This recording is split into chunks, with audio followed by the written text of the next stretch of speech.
David Stillwell. This is case number E01002073A. City, you ready to proceed? I am, Your Honor. Mr. Stillwell, have a seat. And you are ready to proceed, correct? Yes, sir. Call your first witness, City. Your Honor, City would call to the stand Officer Jackson. Officer, you'll come forward, raise your right hand.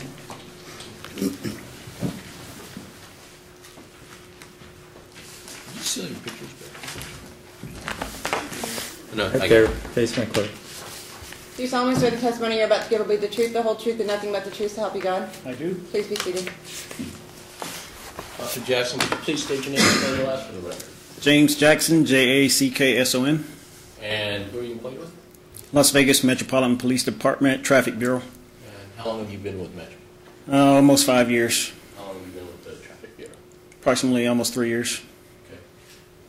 Officer, I'd like to draw your attention to November 29th, 2009 at approximately 15:27, which is 3:27 p.m.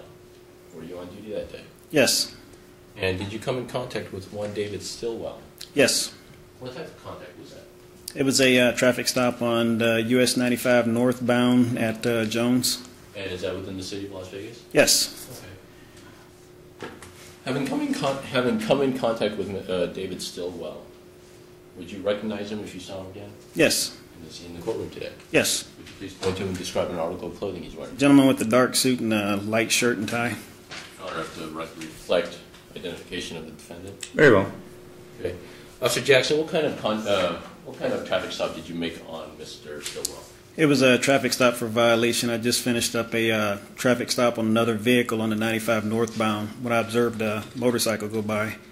And my initial observation was that he didn't have a helmet, because when he went by I didn't see absolutely anything. Didn't see absolutely anything where? Absolutely on his head. Oh, okay. So you saw hair? Hair. No helmet? No helmet. Okay. So what did you do at that point? I hopped on my police marked motorcycle unit and I started after him northbound, and I caught up with him at 95, and it was the overpass with Jones. Okay. Lights and sirens? Yes. Pulled him over. What happened? I pulled him over. I started to approach, and he said, "Why did you stop me?" And I said, "Because you're not wearing a helmet." Okay. Then what? And immediately at that point, he said, "Who decides whether or not this is a helmet?" And I said, "It's my opinion that what you're wearing is not a helmet." And I asked him for his license, registration, and insurance. And I went back and wrote him a citation. And when I went back to get his signature, he said he wanted a supervisor at the scene. Okay. Officer Jackson, just hold on 1 second. Mr. Stillwell, any pictures of you? I'm going to have those marked as City Exhibit 1. City's Exhibit 1 is. Those are small. Okay. Your Honor, any question? Yes.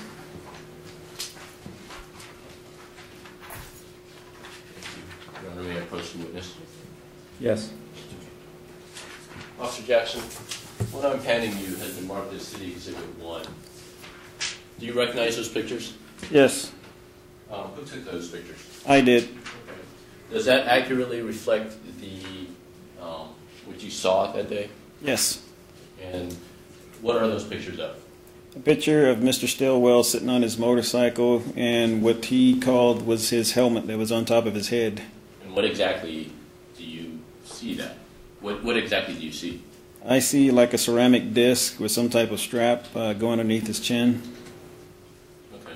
And the ceramic disc, by your estimation, how big is that disc? Maybe about 3 to 4 inches in diameter. And where is it located? On the very top of his head. Okay. So you stopped him, you cited him, and he asked for a supervisor, correct? Yes. Okay. Why did he ask for a supervisor? Because he said he didn't want to sign the citation. I told him one of the things that it was only a promise to appear, and immediately at that point he asked for the supervisor, and I got on the radio and summoned the supervisor to the scene. The supervisor arrived? Yes. Okay. At that point, what happened? During the whole period, Mr. Stillwell had a tape recorder, and he was recording the conversation. When the supervisor got there, he wanted to debate the issue, and the supervisor basically told him that that was not the area for him to start a debate, and that the citation was only a promise to appear, and that if he wanted to try and fight it, he would fight it in court. And Mr. Stillwell asked, well, whose opinion is it whether or not it's a helmet?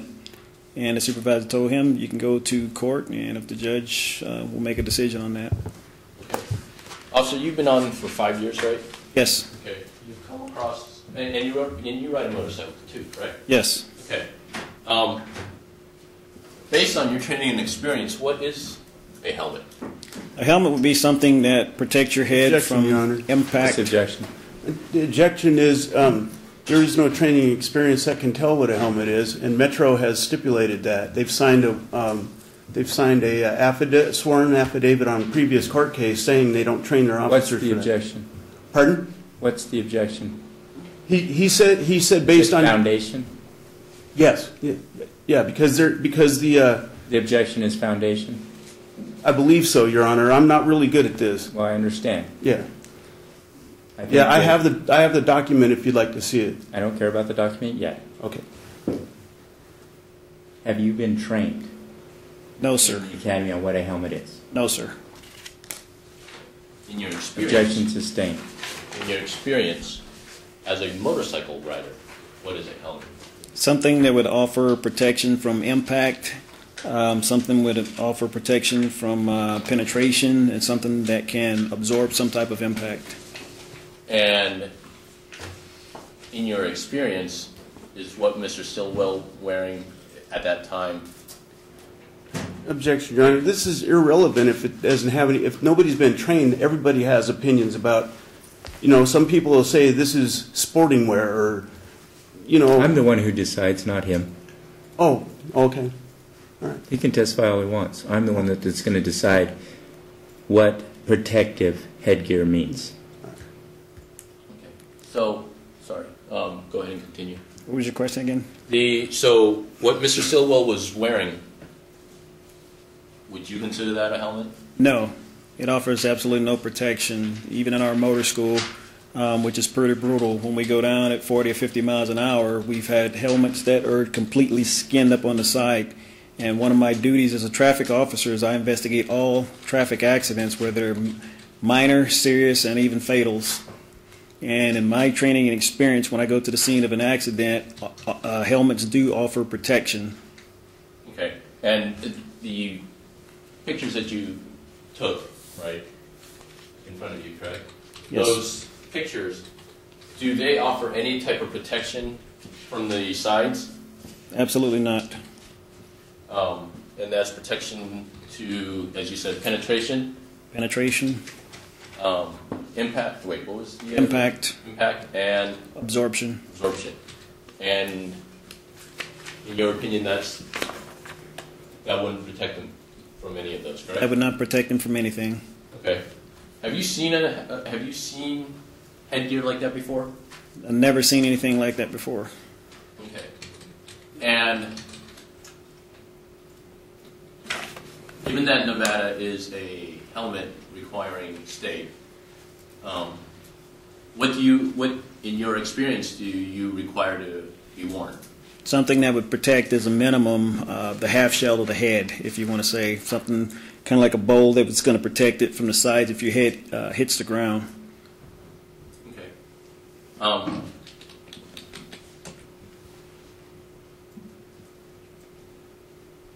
So after you cited him and after the supervisor arrived, did he finally sign the citation? He eventually signed the citation, yes. And